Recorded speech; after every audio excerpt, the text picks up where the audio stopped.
Alright, so we'll talk about the mechanism of a neuron.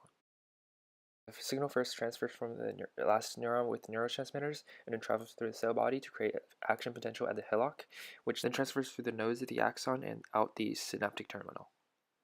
We're going to look at three sections: the transfer from the last neuron, the transfer through the axon, and the release through the synaptic terminal. The neurotransmitters release from the last neuron and bind to the elongated ion channels.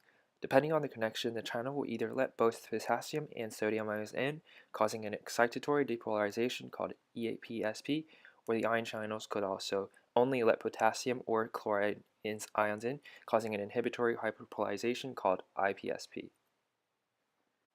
Multiple potentials can come from the same synapse called temporal summation. They can also be produced by multiple synapses called spatial summation.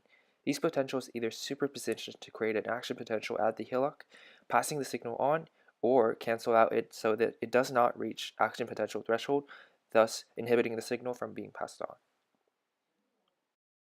Now we'll look at how the signal transfers through each node in the axon. When at rest, sodium-potassium pumps maintain high potassium concentration in and high sodium ion concentration out. More sodium is pumped out than potassium in, so inside is at about -60 millivolts. The ion channels are closed at this moment. Once the potential reaches this section or node, the voltage-gated sodium channels let positive sodium ions in where its concentration is low, and thus increasing the potential inside. Once the potential inside reaches the threshold, it causes a cascade of sodium channels to open, reaching action potential, a dramatic depolarization event. In the falling phase, the sodium channels close and potassium channels open, letting positive potassium ions out where its concentration is low, and thus decreasing the potential inside. The rapid potential drop eventually reaches below the resting state, but the chemical and electrical gradient is soon re-established by sodium-potassium pumps.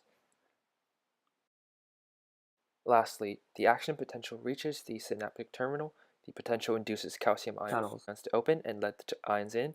These calcium ions then trigger the neurotransmitters in vesicles to be released as the vesicles fuse with the membrane.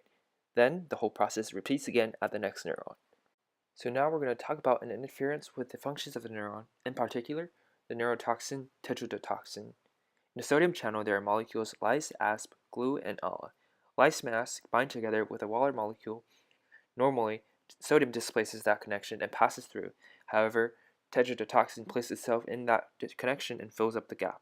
This results in a failure to increase the potential and thus failure to create action potentials. The signals are thus unable to pass through affected neurons. The toxin leads to initial numbing and potential paralysis. Thank you for watching.